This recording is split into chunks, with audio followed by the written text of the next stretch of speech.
কারো ক্যান্সার দেখে যদি এই দোয়াটা আপনি বিশ্বাসের সাথে পড়েন, জীবনে কোনোদিন ক্যান্সার রোগে আক্রান্ত হবেন না।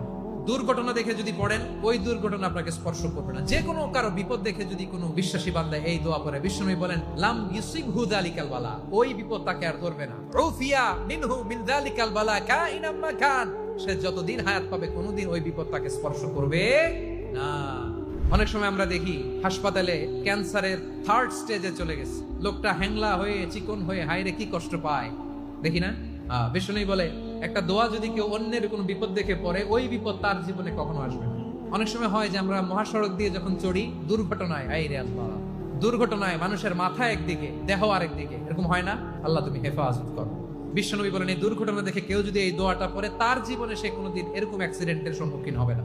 শুনবেন, বিশ্বনবী বলেন অন্যের বিপদ দেখে কেউ যদি পড়ে আলহামদুলিল্লাহিল্লাযী আফানি মিম্মা বাতালাকা বিহি ওয়া ফাদ্দালানি আলা কাসীরিন মিম্মান খালাকা তাফদীলা, মানে প্রশংসা সে আল্লাহর, যে আল্লাহ তাআলা তোমাকে যেই জিনিস দিয়ে পরীক্ষা করেছে আমাকে ওইটা থেকে বাঁচিয়ে দিয়েছে। তোমাকে আল্লাহ যেই বিপদে ফেলেছে আমাকে ওই বিপদ থেকে তিনি মুক্ত রেখেছে, আর তার অনেক সৃষ্টির উপর